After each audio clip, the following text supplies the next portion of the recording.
Hello friends, welcome to our channel GK current affair circle. I hope कि आप लोग अच्छे होंगे। इस वीडियो में जनरल अवेयरनेस का पार्ट 7 वीडियो लाया हूँ, जो कि टोटल 25 क्वेश्चंस रहने वाला है। सीआरपीएफ पैरामेडिकल हो, चाहे एसएससी जीडी हो, चाहे सीआईएसएफ हो, कोई भी एग्ज़ाम के लिए आप तैयारी कर रहे हैं तो इस वीडियो को लास्ट तक देखिएगा, क्योंकि काफ़ी इंपॉर्टेंट जनरल अवेयरनेस क्वेश्चन है। मिक्स क्वेश्चन है, टोटल 25 क्वेश्चन है, काफ़ी इंपॉर्टेंट है।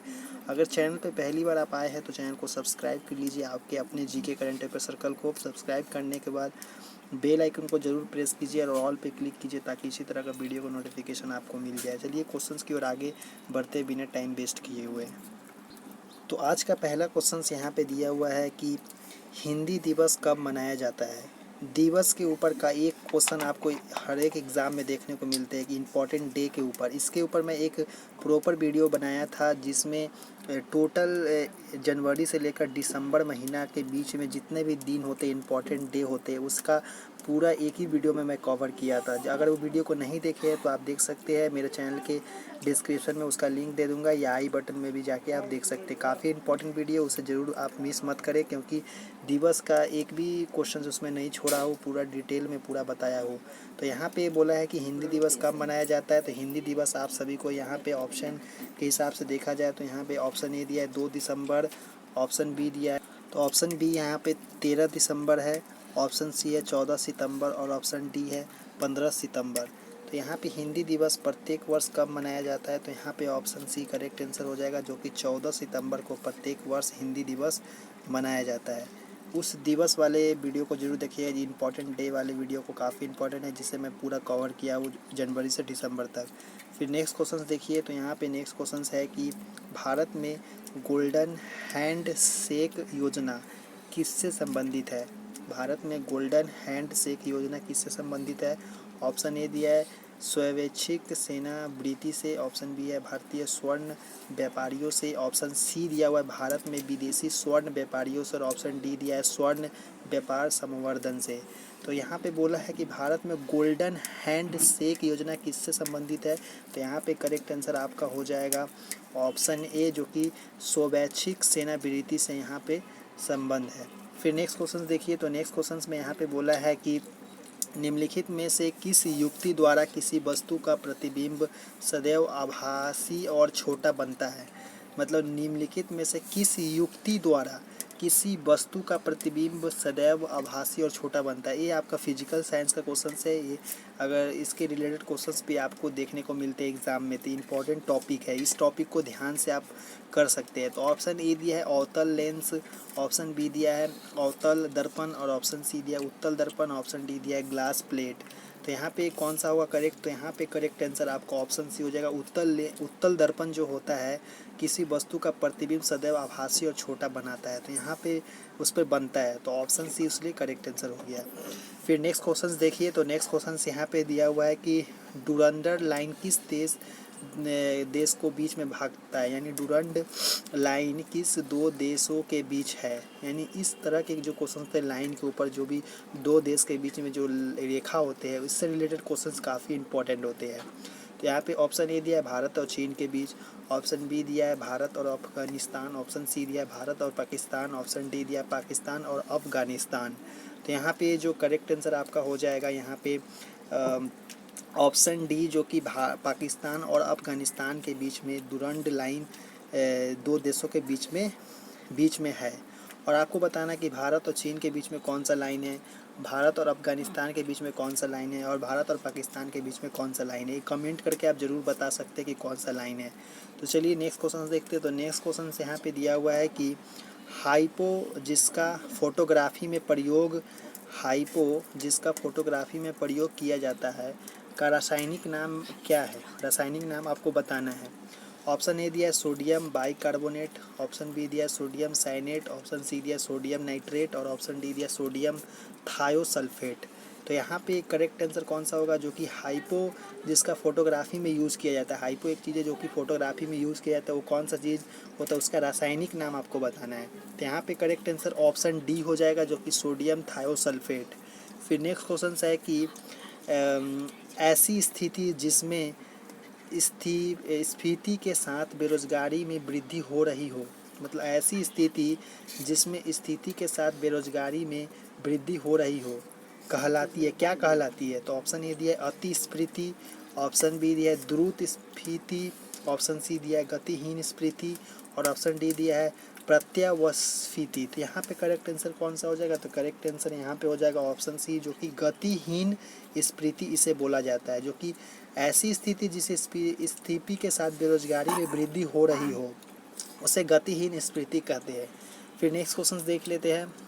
फिर नेक्स्ट क्वेश्चन देखिए, तो नेक्स्ट क्वेश्चन में बोला है यहाँ पे कि मुग़ल बादशाह बाबर की मृत्यु कहाँ हुई थी? मुग़ल बादशाह बाबर की मृत्यु कहाँ हुई थी? तो ऑप्शन ए दिया है लाहौर, ऑप्शन बी दिया है काबुल, ऑप्शन सी दिया है आगरा, ऑप्शन डी दिया है दिल्ली। तो यहाँ पे कहाँ हुआ था इसका जो मुग़ल बादशाह बाबर की मृत्यु? तो यहाँ पे करेक्ट आंसर हो जाएगा ऑप्शन सी, जो कि आगरा में इनका मृत्यु हुआ था। फिर नेक्स्ट क्वेश्चन देख लेते हैं। तो नेक्स्ट क्वेश्चन देखिए, तो यहाँ पे बोला है नेक्स्ट क्वेश्चन में जलियांवाला बाग हत्याकांड के समय भारत का वायसराय कौन था?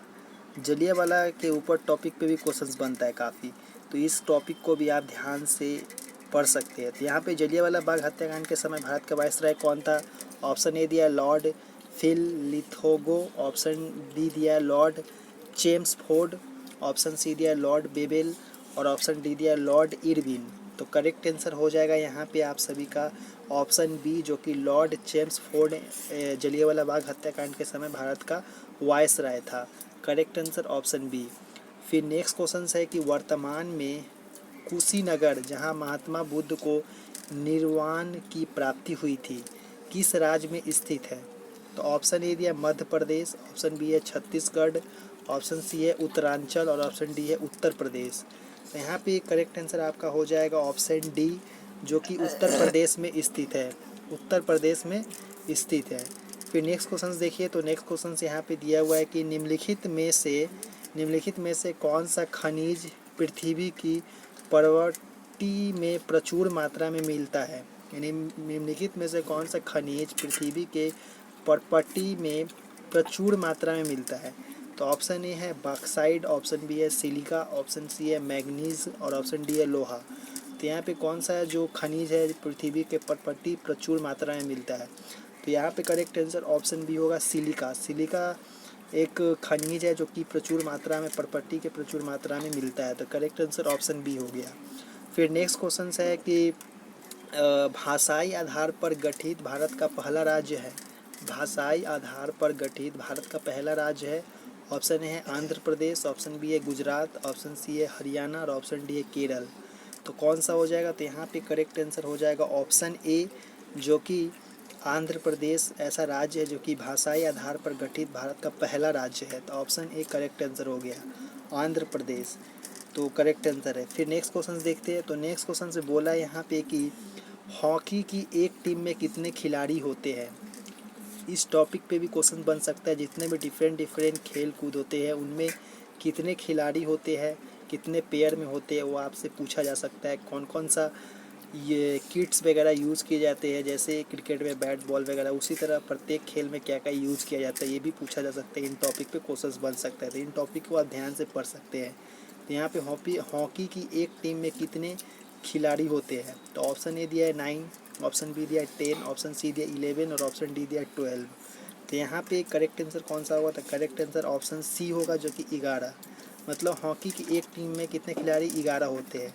जैसे क्रिकेट में एक टीम में 11 होते हैं, उसी तरह इसमें भी आपको सेम यहाँ पे क्वेश्चंस है। फिर नेक्स्ट क्वेश्चंस देखिए। तो यहाँ पे नेक्स्ट क्वेश्चंस है कि सर्वप्रथम दादा साहब फाल्के पुरस्कार प्राप्त करने वाले थे। ऑप्शन ए है BN सरकार, ऑप्शन बी है पृथ्वीराज कपूर, ऑप्शन सी है श्रीमती देविका रानी और ऑप्शन डी है श्रीमती कानन देवी। तो कौन सा करेक्ट होगा यहाँ पे? तो यहाँ पे देख सकते हैं ऑप्शन में दिया हुआ यहाँ पे कि फर्स्ट में क्वेश्चन बोला था कि सर्वप्रथम दादा साहब फाल्के पुरस्कार प्राप्त करने वाले थे। तो ऑप्शन ए दिया है BN सरकार, ऑप्शन बी दिया है पृथ्वीराज कपूर और ऑप्शन सी दिया है श्रीमती देविका रानी और ऑप्शन डी दिया है श्रीमती कानन देवी। तो कौन थे जो कि सर्वप्रथम दादा साहब फाल्के पुरस्कार प्राप्त किए थे? तो यहाँ पे इसका करेक्ट आंसर है ऑप्शन सी, जो कि श्रीमती देविका रानी जी थे, जो सर्वप्रथम दादा साहब फाल्के पुरस्कार प्राप्त किए थे, करने वाले थे। तो यहाँ पे ऑप्शन सी करेक्ट आंसर है। फिर नेक्स्ट क्वेश्चन है कि राष्ट्रीय कृषि अनुसंधान प्रबंध अकादमी कहाँ स्थित है? राष्ट्रीय कृषि अनुसंधान प्रबंधन अकादमी कहाँ स्थित है? तो ऑप्शन ए में दिया हुआ है यहाँ पे देहरादून, ऑप्शन बी में दिया है हैदराबाद और ऑप्शन सी दिया है नई दिल्ली और ऑप्शन डी दिया है ईटानगर। तो यहाँ पे करेक्ट आंसर आपका हो जाएगा ऑप्शन बी, जो कि हैदराबाद में राष्ट्रीय कृषि अनुसंधान प्रबंधन अकादमी स्थित है। तो ऑप्शन बी करेक्ट आंसर है। फिर नेक्स्ट क्वेश्चन देख लेते हैं आगे। तो नेक्स्ट क्वेश्चन से यहाँ पे दिया हुआ है कि भारत में निम्नलिखित में से किस प्रकार की बिजली का उत्पादन सर्वाधिक होता है? ऑप्शन ए है पन बिजली, ऑप्शन बी है तापीय बिजली, ऑप्शन सी है नाभिक बिजली और ऑप्शन डी में दिया है सौर बिजली। तो कौन सा बिजली है जो कि भारत में बिजली मतलब किस प्रकार की बिजली को उत्पन्न किया जाता है, सर्वाधिक उत्पन्न किया जाता है? तो यहाँ पे इसका करेक्ट आंसर है आपका ऑप्शन बी, जो कि तापीय बिजली जो है आपका यहाँ पे सर्वाधिक मतलब सर्वाधिक उत्पादन किया जाता है। तापीय बिजली को एग्जाम्पल में दिया जाए तो यहाँ पे कोयले से उत्पन्न किया जाए जो बिजली होता है उसे तापीय बिजली कहते हैं, जो कि कोयले से उत्पन्न किए जाते हैं। तो ऑप्शन बी करेक्ट आंसर है। फिर नेक्स्ट क्वेश्चन देख लेते हैं। तो नेक्स्ट क्वेश्चन है यहाँ पे कि हिरोशिमा पर पहला परमाणु बम कब गिराया गया? हिरोशिमा पर पहला परमाणु बम कब गिराया गया? तो हिरोशिमा पर पहला परमाणु कब गिरा? ऑप्शन ए है 6 अगस्त, ऑप्शन बी है 7 अगस्त, ऑप्शन सी है 9 अगस्त और ऑप्शन डी है 8 अगस्त। तो इसका करेक्ट आंसर आपका हो जाएगा ऑप्शन ए, जो कि 6 अगस्त को हिरोशिमा पर पहला परमाणु बम गिराया था। तो ऑप्शन ए करेक्ट आंसर है। फिर नेक्स्ट क्वेश्चन है कि संसद का चुनाव लड़ने के लिए प्रत्याशी के न्यूनतम आयु कितनी होनी चाहिए? यानी संसद का चुनाव लड़ने के लिए किसी व्यक्ति का न्यूनतम आयु कितनी होनी चाहिए? तो ऑप्शन ए है 18 वर्ष, ऑप्शन बी है 21 वर्ष, ऑप्शन सी है 25 वर्ष और ऑप्शन डी है 26 वर्ष। तो यहाँ पे कौन सा करेक्ट होगा? तो यहाँ पे ऑप्शन सी करेक्ट होगा, जो कि न्यूनतम आयु 25 वर्ष का होना चाहिए, तभी जाके आप संसद का चुनाव लड़ने के लिए न्यूनतम आयु आपका 25 वर्ष होगा, तभी आप संसद का चुनाव लड़ सकते हैं। तो ऑप्शन सी करेक्ट आंसर। फिर नेक्स्ट क्वेश्चन है कि विश्व बैंक का एक अन्य नाम है, मैंने विश्व बैंक का वर्ल्ड बैंक जो इंग्लिश में बोला जाता है और हिंदी में विश्व बैंक, जिसका एक और अन्य नाम है, वो नाम कौन सा वो आपको बताना है। तो यहाँ पे ऑप्शन के देखा जाए तो ऑप्शन ए में दिया है अंतर्राष्ट्रीय पुनर्निर्माण तथा विकास बैंक, ऑप्शन बी दिया है अंतर्राष्ट्रीय पुनर्वास तथा विकास बैंक, ऑप्शन सी दिया अंतर्राष्ट्रीय पुनर्वृत्त तथा विकास बैंक और ऑप्शन डी दिया अंतर्राष्ट्रीय अनुसंधान तथा विकास बैंक। तो कौन सा है जो कि विश्व बैंक का एक अन्य नाम है? तो यहाँ पे करेक्ट आंसर है ऑप्शन ए, जो कि अंतर्राष्ट्रीय पुनर्निर्माण तथा विकास बैंक, इसे अन्य नाम से भी जाना जाता है वर्ल्ड बैंक को। तो ऑप्शन ए करेक्ट आंसर है। फिर नेक्स्ट क्वेश्चन से कि 1857 के विद्रोह के दौरान भारत का गवर्नर जनरल कौन था? 1857 के विद्रोह के दौरान भारत का गवर्नर जनरल कौन था? तो ऑप्शन ए है लॉर्ड डलहौजी, ऑप्शन बी है लॉर्ड कैनिंग, ऑप्शन सी है लॉर्ड मेयो और ऑप्शन डी है लॉर्ड रिपन। तो करेक्ट आंसर कौन सा होगा? तो इसका करेक्ट आंसर है आपका ऑप्शन डी, लॉर्ड रिपन 1857 के विद्रोह के दौरान भारत का गवर्नर जनरल थे। तो ऑप्शन डी करेक्ट आंसर। फिर नेक्स्ट क्वेश्चन है कि बुद्ध किस वंश यानी क्लेन से संबंधित है? बुद्ध किस वंश से संबंधित है? ऑप्शन ए है ज्ञात्रिका, ऑप्शन बी है मौर्य, ऑप्शन सी है शाक्य और ऑप्शन डी है कुरु। तो इसका करेक्ट आंसर आपका हो जाएगा ऑप्शन सी, जो कि का शाक्य वंश से बुद्ध संबंधित है। बुद्ध किस वंश से संबंधित है? तो शाक्य वंश से संबंधित है। नेक्स्ट क्वेश्चन देख लेते हैं आगे। नेक्स्ट क्वेश्चन है यहाँ पे दिया हुआ कि हरारे किस देश की राजधानी है? हरारे किस देश की राजधानी है? ऑप्शन ए है न्यूजीलैंड, ऑप्शन बी है जिम्बाब्वे, ऑप्शन सी है नाइजीरिया और ऑप्शन डी है नामीबिया। तो इसका करेक्ट आंसर है आप सभी का यहाँ पे ऑप्शन बी जिम्बाब्वे। हरारे किसका है राजधानी? जिम्बाब्वे का राजधानी हरारे है। तो ऑप्शन बी करेक्ट आंसर। फिर नेक्स्ट क्वेश्चन है कि भारत की जनसंख्या में ऋणात्मक वृद्धि दर किस दशक में दर्ज की गई थी? ऑप्शन ए है 1921 से 31, ऑप्शन बी है 1911 से 1921 के बीच, ऑप्शन सी है 1941 से 51 और ऑप्शन डी है 1931 से 41। तो किसके बीच की गई थी भारत की जनसंख्या ऋणात्मक वृद्धि, किस दशक में की गई थी दर्ज? तो यहाँ पे इसका करेक्ट आंसर है ऑप्शन बी, जो कि 1911 से 21 के बीच में भारत की जनसंख्या ऋणात्मक वृद्धि दशक दर्ज की गई थी। Option B correct answer. फिर नेक्स्ट क्वेश्चन है कि निम्नलिखित में से कौन सा संसाधन अजैव और नवीनीय है। मतलब निम्नलिखित में से कौन सा संसाधन अजैव और नवीनीकरणीय है। तो यहाँ पे ऑप्शन ए दिया है लौह अयस्क, ऑप्शन बी है पशुधन, ऑप्शन सी है जल और ऑप्शन डी है जंगल। तो इसका करेक्ट आंसर आपका हो जाएगा यहाँ पे। तो यहाँ पे कौन सा करेक्ट होगा, तो यहाँ पे करेक्ट आंसर आपका ऑप्शन ए हो जाएगा, लौह अयस्क हो जाएगा। फिर नेक्स्ट क्वेश्चन है यहाँ पे कि भारतीय अर्थव्यवस्था में राष्ट्रीय आय में आने वाले उतार चढ़ाव मुख्य रूप से निम्नलिखित में से किससे प्रभावित होते हैं। ऑप्शन ए दिया है कृषि उत्पादन, ऑप्शन बी दिया है विद्युत उत्पादन, ऑप्शन सी है बी निर्माण क्षेत्र में उत्पादन, ऑप्शन डी है कुटीर और गृहोद्यान में उत्पादन। तो इसका नेक्स्ट क्वेश्चन आंसर आपका हो जाएगा इस क्वेश्चन का ऑप्शन है कृषि उत्पादन। फिर नेक्स्ट क्वेश्चन है कि निम्न में से कौन सी रबी की फसल नहीं है। इस टाइप के क्वेश्चंस आपको ज्योग्राफी का क्वेश्चन से काफ़ी इंपॉर्टेंट है। इस टाइप के क्वेश्चन पूछे जाते हैं कि निम्नलिखित में से कौन सी रबी की फसल नहीं है। तो ऑप्शन ए है गेहूँ, ऑप्शन बी है जौ, ऑप्शन सी है चावल और ऑप्शन डी है चना। तो इस कौन सा रबी का फसल नहीं है वो आपको बताना है। तो ऑप्शन सी होगा चावल इसका करेक्ट आंसर, जो कि रबी का फसल नहीं है। तो आई होप कि ये टोटल 25 क्वेश्चन आपको काफ़ी अच्छा लगा होगा पढ़ के। तो इसी तरह के वीडियो और भी चाहते हैं तो चैनल को सब्सक्राइब करके रखें, ताकि नए नए वीडियो की नोटिफिकेशन आपको सबसे पहले मिल जाए। और वीडियो अच्छा लगा हो तो लाइक शेयर कमेंट कीजिए। कोई भी क्वेरी हो तो चलिए नेक्स्ट वीडियो मिलते हैं। धन्यवाद देखने के लिए।